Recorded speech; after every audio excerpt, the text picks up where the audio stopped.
बहुत पुरानी बात है। एक किसान था, उसके पास सैकड़ों एकड़ जमीन थी।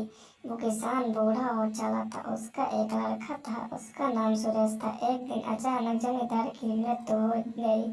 अब सारी जमीन की देखभाल उसके लड़के सुरेश के ऊपर आ गई। लेकिन सुरेश को खेती बाड़ी और मेहनत करना अच्छा नहीं लगता था। वह बहुत जल्द ही अमीर बनना चाहता था। तभी किसी ने उसे पारस पत्थर के बारे में बतलाया। पारस पत्थर वो एक ऐसा पत्थर होता है जिसे किसी भी धातु से स्पर्श करने पर वह धातु सोना बन जाती है। सुरेश किसी भी कीमत पर पारस पत्थर पाना चाहता था। उसने पारस पत्थर ढूंढने का बहुत प्रयास किया, किंतु उसे पारस पत्थर नहीं मिला। पारस पत्थर के लिए उसने कई लोगों से संपर्क किया, किंतु पर वह पारस पत्थर पाने में असफल रहा। आसपास के ठगों को पता चल गया कि सुरेश किसी की कीमत पर पारस पत्थर पाना चाहता है। ठगों ने पारस पत्थर का लाल देकर सुरेश के लाखों रुपए ठग लिए।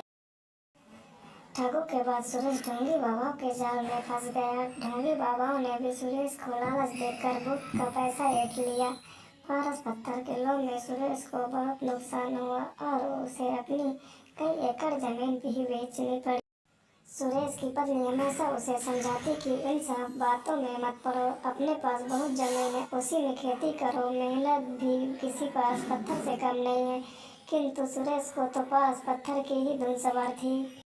एक दिन गांव में बहुत पहुंचे हुए संत आए। सभी ने उन्हें अपनी समस्याएं बतलाई। सुरेश भी अपनी पत्नी के साथ उनसे मिलने गया और उन्हें अपनी समस्या बतलाई।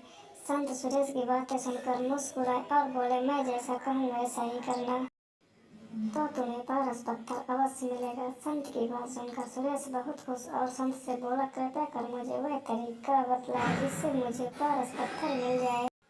बोले, तुम्हें केले के पेड़ की पत्तियों के नोक पर जमा सुबह की ओस की बूंदें एक बर्तन में एकत्र करना है, और जब तुम 5 लीटर ओस की बूंदें एकत्र कर लोगे तो मैं तुम्हें अभिमंत्रित कर पारस पत्थर में बदल दूँ। लेकिन याद रहे, ओस की बूंदों में तुम पानी मिलाकर धोखा देने का प्रयास करोगे तो तुम्हारी पूरी मेहनत पर पानी फिर जाएगा और ओस की बूंदें पारस पत्थर नहीं बन पाएंगी। काम बहुत कठिन था। सबसे पहले सुरेश ने अपने कुछ जमीन पर केले के पेड़ लगाए। केले के पेड़ धीरे धीरे बढ़ रहे थे, किंतु इतने पेड़ों से वह ओस की सिर्फ कुछ ही बूंदें एकत्र कर पा रहा था। उसे लगा, इतने केले के पौधे से 5 लीटर ओस एकत्र करने में तो उसे सालों लग जाएंगे। उसने फिर कुछ केले के पौधे और लगाए। इस तरह करते करते उसने अपनी लगभग पूरी जमीन पर केले के पेड़ लगा दिए। सुरेश अब इन केलों के पौधों को पानी देता और उनकी देखभाल करता था। 2 साल की अथक मेहनत के बाद सुरेश 5 लीटर ओस के बूंद एकत्र कर पाया और अत्यधिक प्रसन्न होकर साधु महाराज के पास गया और उन्हें 5 लीटर ओस की बूंदों से भरा बर्तन देते हुए बोला, साधु महाराज, आपकी आज्ञा अनुसार मैंने 2 साल की अथक मेहनत के बाद ये 5 लीटर ओस की बूंदें एकत्र कर ली हैं। कृपया आप इन्हें पारस पत्थर में बदल दीजिए। साधु महाराज बोले, सुरेश, तुम्हारी मेहनत सराहनीय है। तुम्हें तुम्हारी मेहनत का फल अवश्य मिलेगा। कल जब तुम जाओगे तो अपनी पत्नी को भी साथ लाना। सुरेश खुश होकर अपने घर चला गया और पत्नी को सारी बात बतलाई। दूसरे दिन दोनों पति पत्नी जल्दी उठकर नहा धोकर साधु के पास पहुंचे। साधु ने सुरेश को देखकर कहा, सुरेश, मैंने ओस की बूंदों को पारस पत्थर में बदलने के बहुत प्रयास किया, किंतु मैं उन्हें पारस पत्थर में नहीं बदल सका। सुनकर सुरेश बहुत उदास हुआ और साधु से बोला, आपके कहे अनुसार मैंने 2 साल अथक मेहनत करके 5 लीटर ओस की बूंदें एकत्र की, किंतु मेरी मेहनत बेकार गई। अपने भी दूसरे लोगों की तरह मुझसे झूठ बोला। सुरेश की बात सुनकर साधु बोले, बेटा, मेहनत कभी भी बेकार नहीं जाती। तुम्हारी पत्नी के हाथ में जो पोटरी है उसे खोलो।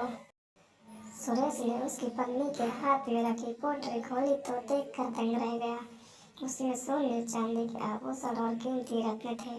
साधु बोले, सुरेश, ये तुम्हारी मेहनत का फल है जो किसी पारस पत्थर से कम नहीं है। सुरेश ने कहा, यह मेरी मेहनत का फल कैसे हुआ? सुरेश ने मुस्कुराते हुए अपनी पत्नी की तरफ देखा और बोला, तुम सही थी जो हमेशा कहती थी मेहनत से बड़ा कोई पारस पत्थर नहीं होता। सुरेश साधु की तरफ हाथ जोड़कर बोला, आपने मेरी आंखें खोल दी। अब मैं हमेशा मेहनत करूंगा और पैसा कमाने के लिए कोई शॉर्टकट नहीं अपनाऊंगा। सुरेश अब खूब मेहनत करने लगा और अपनी पत्नी से समाज में खोया रुतबा फिर से प्राप्त कर लिया। दोस्तों, हमें यह कहानी से यह शिक्षा मिलती है कि मेहनत से कुछ भी पाया जा सकता है।